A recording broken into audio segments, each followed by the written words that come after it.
4 weeks to the day she went missing from a Middleport home, Laurentia Lombard appeared in court in connection with Jocelyn Smith's disappearance. Like the child's mother, Kelly Smith, her boyfriend, Jacqueline Apollos, and Stefano Van Rijn, Lombard also faces charges of trafficking in persons and kidnapping. She is now the fourth accused in the matter, after the state dropped charges against Pumza Sigaka last week due to insufficient evidence linking her to the case. Lombard has requested legal aid. Community members from Saldanha and Vredenburg have welcomed the arrest, but say the suspects must now come clean on the child's whereabouts. The concern is we just want to know where is the child. There's 4 people been arrested, but still no trace of the child. They said the Rens made a confession, so where is the child? If they made a confession, if they sold the child to someone, who is the someone? We just want to know the real answers. The community, they are grieving because we didn't get our child. Where is Jocelyn? Jocelyn must come home. The matter has been postponed until the 25th of March for bail information. Meanwhile, the 3 other accused are expected to appear in court again on the 13th of May. Vanessa Puna, SABC News, Vredenburg.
Christe eleison.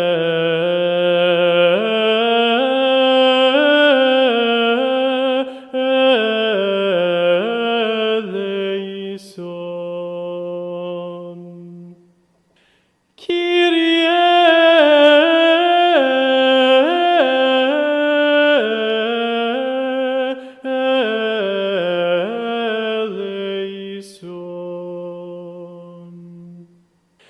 Kyrie eleison.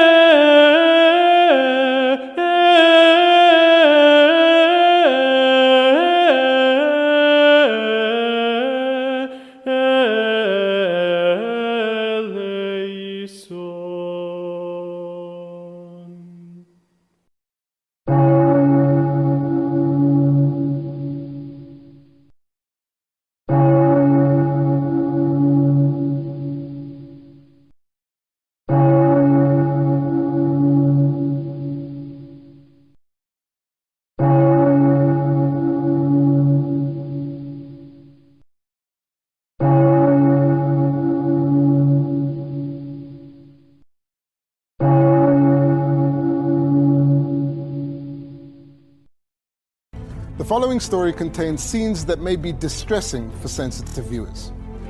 Our porous borders have long been a source of dissent and controversy.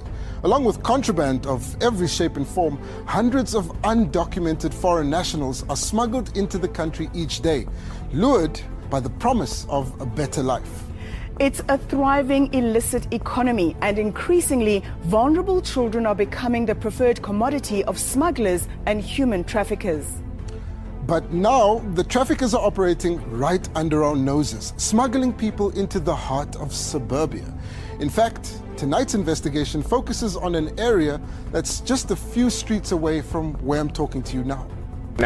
We just had a conversation now looking at the safety of children. There's also another case that's being reported that two cousins were kidnapped in Brits this morning, and we look at the effectiveness of the response time in such of these matters. How important is it that the works get underway immediately, and where do investigators begin when it comes to piecing together the information? Let's now speak to Chad Thomas, IRS forensic investigator. Let me thank you so much for your time, Chad. I mean, we just had a conversation with two activists, and they were looking at, the importance of communities looking after children, the protection and all of that, but also mentioning the kidnap cases and how some of the families are dealing with this, and particularly when it comes to trying to solve them themselves. But how important is the response time, especially after your child has just gone missing? Look, it's exceptionally important to ensure that there's an adequate response and that the response is done as quickly as possible. We're sitting in a country that is now ranked number 7 in the world for kidnappings, the highest rate of kidnappings in Africa. 16,000 reported kidnappings in the last year, according to a report released earlier this month, of which 85% of those kidnappings are women and children. So it's a massive problem that we have in South Africa. We need to start looking at proactive measures to prevent this from happening, and of course, putting in measures from a reactive perspective to ensure that there is a coordinated response should a kidnapping take place. And let's talk about what constitutes then an effective response from an investigative perspective. Well, it needs to involve the authorities. The authorities are the lead investigators in any serious or violent crime. And one thing kidnappers will always tell you is don't report this to the authorities. It could be worse for the person that we've kidnapped. That's the complete opposite of what you should be doing. The authorities have the means and the tools available to them to be able to assist in the kidnapping. And they've even gone as far in terms of the South African Police Services crime intelligence component to establish a dedicated kidnapping task team. So it's very important that the authorities are made aware immediately. There's this misconception in South Africa that if somebody's missing, you need to wait 48 hours. That is nonsensical. It doesn't exist. It's not on our law books. If there's any suspicious circumstances over a missing person. It's a story that has gripped South Africa, but sadly a frequent one. A 6-year-old girl has been missing for nearly 3 weeks after she disappeared from her home. On Thursday, a new shock. Jocelyn Smith's mother, Kelly, was charged with kidnapping and human trafficking, along with 3 other suspects, including her boyfriend. As investigation leads us to follow the case. if more people to be arrested, if the investigation leads us to that, we shall do so. Because at this stage, we do not have a child. Our ultimate goal is to find the child so that a closure can be done. Police have urged the public to help find Jocelyn. Local media is reporting allegations that her mother asked two of the men.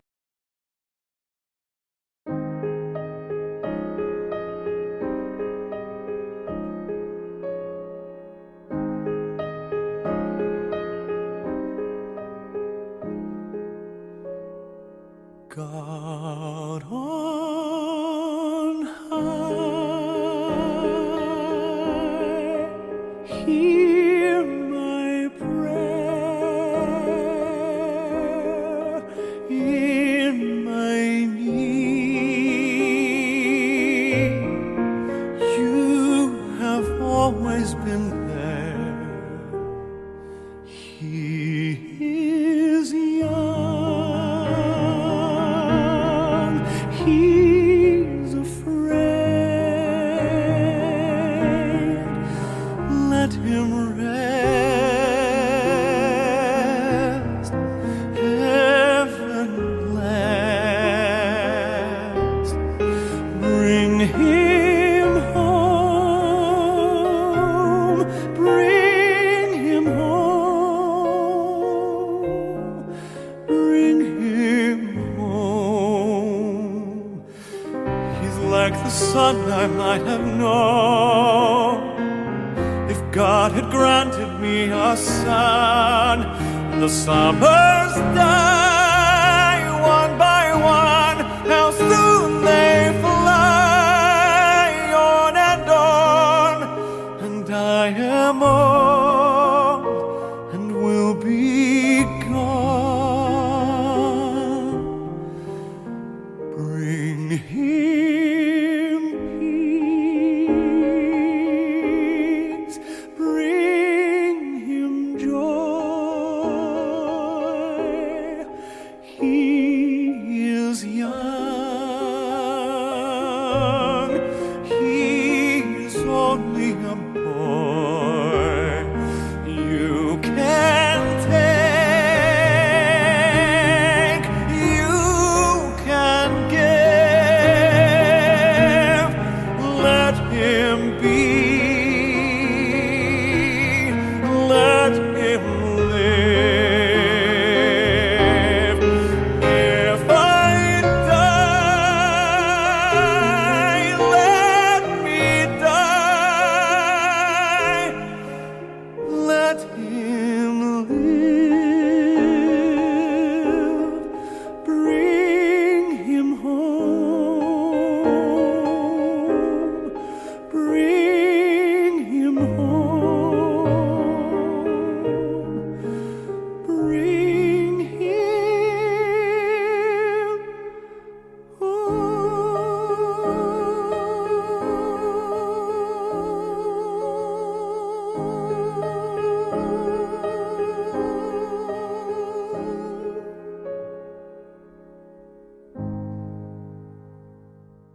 Today, we are diving into a shocking and deeply unsettling case that has not only sent waves of disbelief across South Africa but has also gripped international attention with its complexity, emotional weight, and chilling details. This is the tragic and mysterious case of 6-year-old Jocelyn Smith, a young girl who went missing under disturbing circumstances, leading to a high-profile criminal trial involving her own mother, Kelly Smith, and 2 other accused individuals, Namaqualand and Stevino van Rhyden. This case is one that is filled with twists, turns, shocking testimonies, and unsettling allegations that paint a grim picture of betrayal, desperation, and an unthinkable crime against an innocent child. It raises countless questions about justice, parental responsibility, and the vulnerabilities that many children face in environments where poverty, crime, and desperation often intertwine. To truly grasp the significance of this trial and the implications it holds,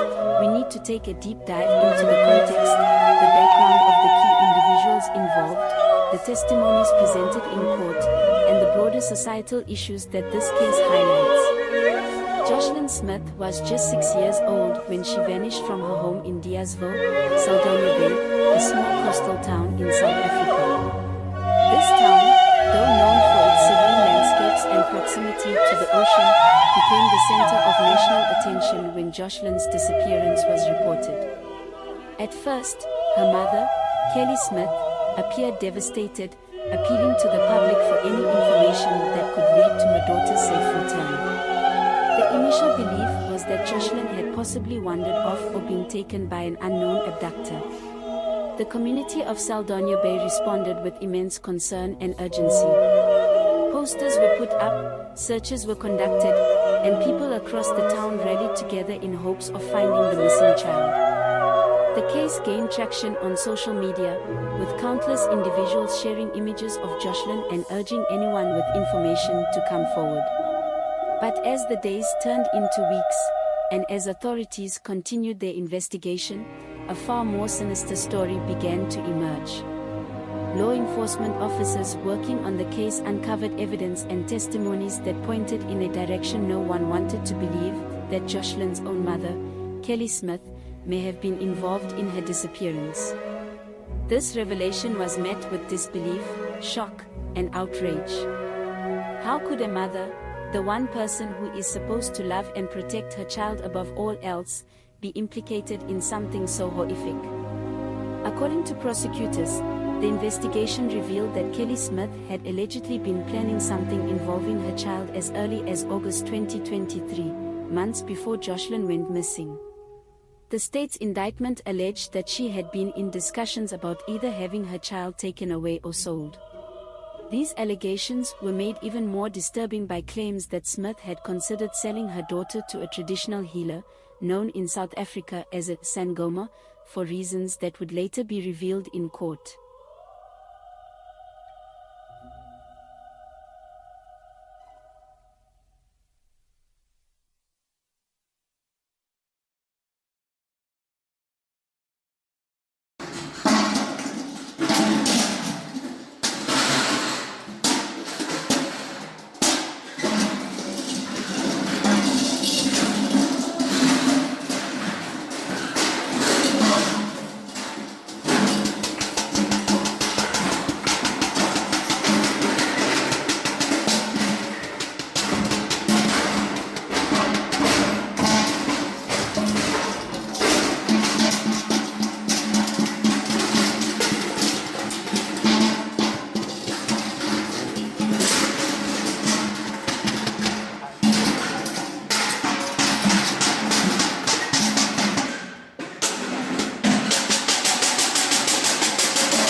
The topic of human trafficking is very disturbing, especially the more research you do, the stories you read, it's even more uncomfortable to talk about. But we have to talk about it because it's happening right in front of us. I'm going to give you some stats here for you to be thinking about. Every 30 seconds, a child is trafficked. 40 million victims worldwide. 1 in 7 runaways are trafficked. 99% of victims are women and girls. Human trafficking profits $150 billion industry. 75% of trafficking victims are used for sex. 1 in 4 trafficking victims are children. Sex trafficking, 80% of victims are never rescued. 30% increase in sex trafficking cases since COVID-19. And like I said earlier, this is not a comfortable topic to be discussing. However, if we don't talk about it because, I don't know, it's too uncomfortable, how are we going to be educated? Lack of knowledge leads to fear. Fear leads to danger. Danger leads to destruction. We don't want to get to that point. Our goal is to get educated. We're going to do that in today's episode.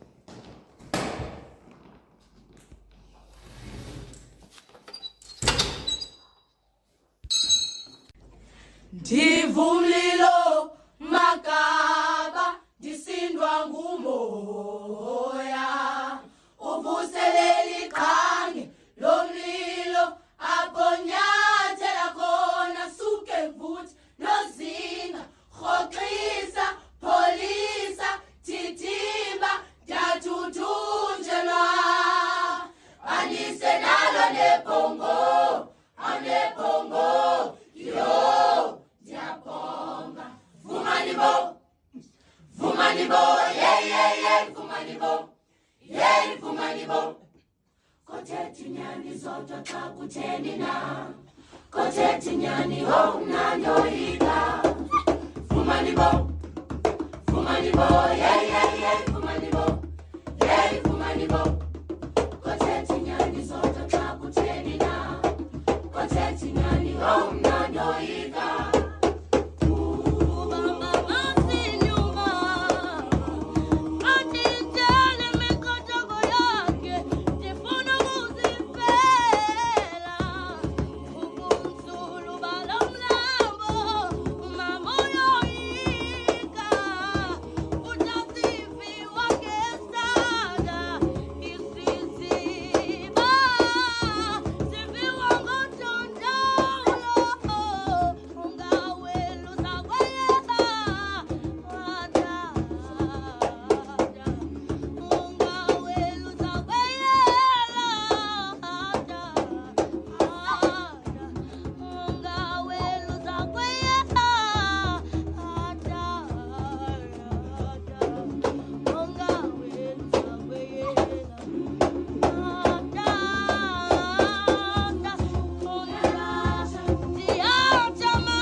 Mama,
Kote tinyani, oh, nanoika.